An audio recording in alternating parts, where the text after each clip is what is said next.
බොහොම ඉස්සර කාලේ ලස්සන ගමක් තිබුණා. මේ ගමේ හිටියා හරිම වයසක අත්තම්මා කෙනෙක්. මේ අත්තම්මට දරුවෝ හිටියෙත් නෑ. ඉතින් අත්තම්මා ජීවත් වුණේ බොහොම තනියම. හරි කම්මැලි දවසක් අදත්.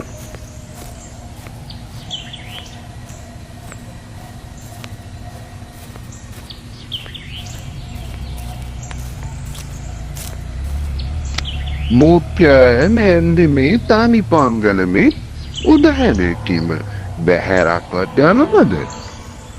තනි පංගලමේ නැතුව මම වෙන මොනා කරන්නද කොල්ලෝ?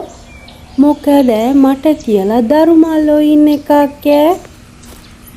එහෙම කියපු අත්තම්මා බොහොම දුකෙන් මූණකට සෝද කරන්න කියලා හිතාගෙන වැව පැත්තට යන්න පටන් ගත්තා. ඔය යන අතරමඟදී අත්තම්මා දැක්කා බීම වැටිලා තුවාල වෙලා හිටපු පුංචි වඳුරු පැටියෙක්. ඉතින් අත්තම්මා මේ වඳුරු පැටියා ළඟට ගිහිල්ලා වඳුරු පැටියා තමන්ගේ අත් දෙකට අරගත්තා. අනේ මේ වඳුරු පැටියට හොඳටම තුවාල වෙලා නොවේ. කෝ බලමු මේ පැටියට මොකද්ද කරන්න පුළුවන්? ගෙදර හැන්න ගිහිල්ලා බෙහෙත් ටිකක් කොලා නම් හොඳ වෙයි මගේ හිතේ. වඳුරු පැටියා ගෙදර ගෙනාපු අත්තම්මා අත් බෙහෙතක් කොටන්න පටන් ගත්තා. අත් බෙහෙත හොඳට කොටාගත්ත අත්තම්මා ඒ අත් බෙහෙත වඳුරු පැටියාගේ ගෑවා. ඕම් පැටියෝ දැන් ඉතින් බය වෙන්න දෙයක් නෑ. ඉක්මනට සනීප වෙයි. මම බෙහෙත් ගාලා තියෙන්නේ. ටික දවසක් යනකොට අත්තම්මගේ බෙහෙත් නිසා වඳුරු පැටියට ඉක්මනින්ම සනීප වුණා. අනේ පැටියෝ මං ඉන්නෙත් මේ ගෙදර තනි පංගලමේ නොවේ. මටත් කියලා මොකද දරුවෙක් මල්ලෙක් නැතුව නොවේ. ඔය පැටියා මාත් එක්ක හැමදාම ඉන්න කැමතිද? මාව හොඳ කරාට අම්මට බොහොම පිං. මං කැමති අම්මා එක්ක ඉන්න. අපි දෙන්න හේනක්වත් කොටමු නේද අම්මේ? මේ විදියට ඉඳලා හරියන්නේ නෑ නෝවේ. අනේ මේ නාකි මම් මොන හේන් කොටන්ටද පුතේ? අතපයත් හරියට වළංගු නෑ නෝවේ. අම්මා හේන් කොටන්ට ඕන වෙන්නේ නෑ. මට හැකි හේනක් කොටන්ට. අම්මා මට බත් මුලක් බැඳලා දුන්නා නම් හොඳටම ඇති.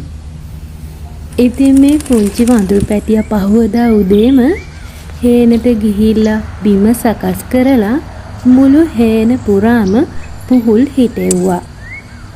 පුදුමයකින් වගේ එක රැයකින් මුළු හේනෙම හිටවපු පුහුල් පැලවුණා.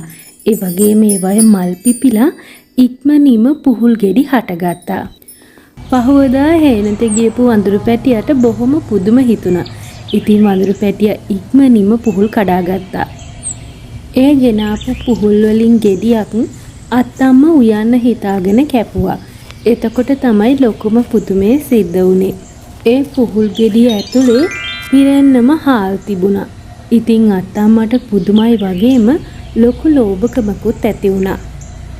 මගේ අම්මේ හාල් මට ඉතුරු මුළු කාලෙම කාලා ඉඳලා ඉන්න හැකි මේ පුහුල් ඔක්කොගෙම හාල් තිබුණොත් මේ වඳුරු පැටියට දෙන්න ගියොත් ඒක ඉක්මනින් ඉවර වෙයි.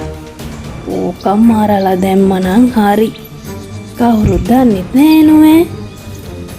අත්තම්මා මේ විදියට හිතනවත් එක්කම වඳුරු වේශයෙන් හිටපු දෙවියන් වහන්සේ එළියට ආවා. ඔබ ගැන ඇති වුණු අනුකම්පාව නිසායි මම වඳුරු වේශයක් මවාගෙන ඔබගේ නිවසට ඇතුළත් වුණේ. ඒ වගේම මේ ත්‍යාගය ලබා දුන්නේ. නමුත් ඔබගේ සිතුවිලි දුෂ්ට නිසා මින්පසු ඔබට කිසිවක් ලැබෙන්නේ නැත. එහෙම කියපු දෙවියන් වහන්සේ එතනින් අතුරු දහන්න වුණා. ඔන්න ඊට පස්සේ තමයි අත්තම්මට තේරුනේ තමන් මොනතරම් වැරද්දක්ද කළේ කියලා. කතාව ගැන අදහස් කමෙන්ට් එකකින් ලියන්න. ඒ වගේම අපේ channel එකට අලුත් නම් ඔය අපේ channel එක subscribe කරන්න වගේම වීඩියෝ එකට like එකක් දාන්න අමතක කරන්න එපා.